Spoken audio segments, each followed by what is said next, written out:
দর্শক সচিবালয়ে এই মুহূর্তে আছেন আমাদের সহকর্মী মাহবুব কবির চপল, কথা বলছি তার সাথে।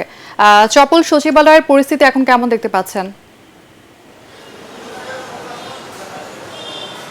তনুজা, এই মুহূর্তে আমি দাঁড়িয়ে আছি সচিবালয়ের সবচেয়ে পাওয়ারফুল মিনিস্ট্রি বলা হতো স্বরাষ্ট্র মন্ত্রণালয়ে। আবার ঠিক ডান পাশে এটি হচ্ছে সাবেক স্বরাষ্ট্রমন্ত্রী আসাদুজ্জামান খান কামালের রোম, এবং তার নেম প্লেটের মধ্যে কিন্তু খোলা হয়েছে। তিনি তো বেশ আগে থেকেই অনুপস্থিত, এবং তার এখানে শুধু তিনি নন, তার আশপাশে যারা কর্মকর্তা ছিলেন, সচিব ছিলেন, কেউই কিন্তু সচিবালয়ে আসেননি।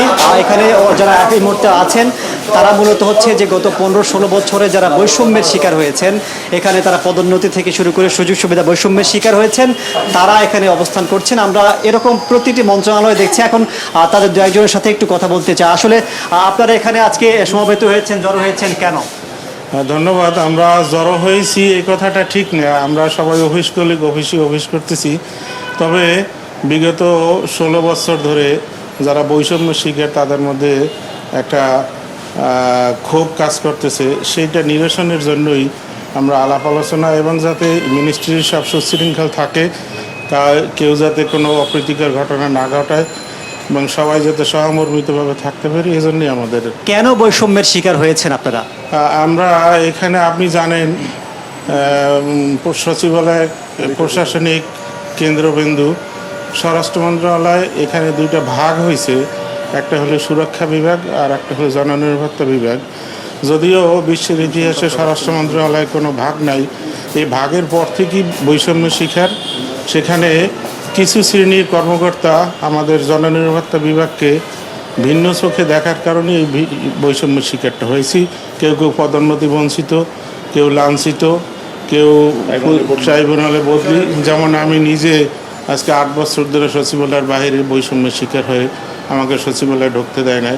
মিশন অঞ্চলে আপনারা যে বৈষম্যের শিকার হয়েছেন, কখনো কি প্রতিবাদ করেছেন যে আমার ন্যায্য পাওনা আমি পাচ্ছি না কেন? ধন্যবাদ এটিএন বাংলাকে। আমি দিলওয়ার হোসেন, প্রশাসনিক কর্মকর্তা, স্বরাষ্ট্র মন্ত্রণালয়ে আছি, জননীতি বিভাগে। আসলে আমরা বারবার মন্ত্রী মহোদয়কে, বিভিন্ন আমাদের কর্তৃপক্ষকে অবহিত করেছি যে স্বরাষ্ট্র মন্ত্রণালয়ের দুটা বিভাগ, এটা আমাদের জন্য কাম্য না, এ দেশের জন্য কাম্য না। এটা কী কারণে করেছেন আগে যারা ছিলেন তারা বলতে পারবেন। স্বরাষ্ট্র মন্ত্রণালয় দুটো বিভাগ হওয়া, এই বিভাজনটা হওয়াতে আইন শৃঙ্খলা কাজের ক্ষেত্রে বিভিন্ন দিকে জটিলতা হয়েছে বলে আমরা মনে করি। আমাদের ধারণা, আমরা যেহেতু এখানে অফিসিয়ালি কাজগুলো করি, আমরা বিভাগ হওয়ার পরে যেটা দেখলাম যে দুই বিভাগের মধ্যে বিভিন্ন কাজ সেটা সমন্বিত নাই। আর মিশনটা, আমরা স্বরাষ্ট্র মন্ত্রণালয়ে একটা মিশন ছিল, স্থায়ী মিশন, সেই মিশনটা স্বরাষ্ট্র মন্ত্রণালয়ে অনুকূলে এসেছিল। সেই মিশন দুটো বিভাগ হওয়ার পরে সুরক্ষা সেবা বিভাগকে সম্পূর্ণ দিয়ে দিয়েছে। আমরা মন্ত্রী মহোদয়কে বারবার অবহিত হয়েছে, মন্ত্রী মহোদয় একটা পরিপত্র জারি করেছেন, হ্যাঁ, সেই মন্ত্রী মহোদয় পরিপত্রটা পর্যন্ত বাস্তবায়ন করেনি।